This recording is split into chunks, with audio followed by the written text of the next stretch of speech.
Hey everyone, welcome back. Today I'm diving into Genesis chapter 5, verses 1 to 32 to explore Adam to Noah's family tree. All right, let's kick things off with verse 1. It says, "This is the written account of Adam's family line." This chapter is like a genealogy record, giving us a sense of continuity from Adam all the way to Noah.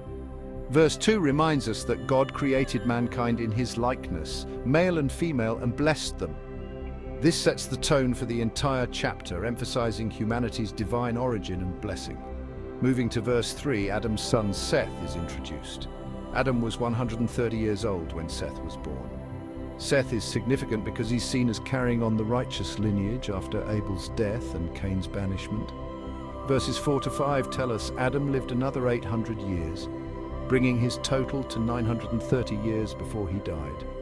Long lifespans are a theme here, hinting at the different nature of the early world. Now, verses 6 to 8 focus on Seth, who lived 105 years before having his son Enosh.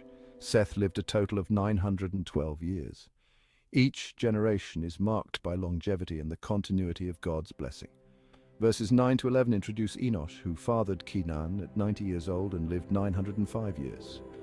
It's a patterned birth, life, and passing, with each patriarch living a remarkably long life.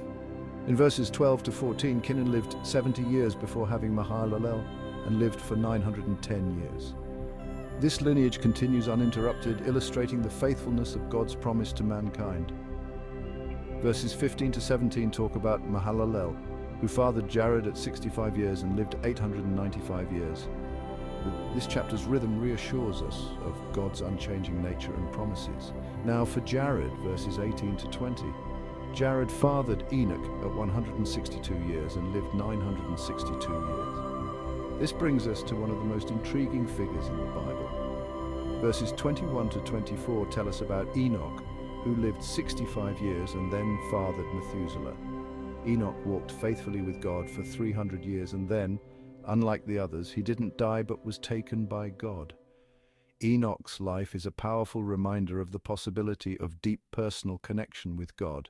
Moving on, verses 25 to 27 describe Methuselah, famous for living the longest in the Bible, 969 years. He fathered Lamech at 187 years. Methuselah's age underscores the early human era's unique characteristics. Verses 28 to 31 focus on Lamech, who fathered Noah at 182 years. Lamech lived for 777 years. His life marks the transition to a new era. Finally, verse 32 tells us Noah was 500 years old when he fathered Shem, Ham, and Japheth. This sets the stage for the pivotal events to come in Genesis. So there you have it. Genesis 5 is a fascinating chapter that bridges the gap from Adam to Noah, showing us God's faithfulness through generations. Thanks for watching and stay tuned for more biblical deep dives. Until next time, keep exploring.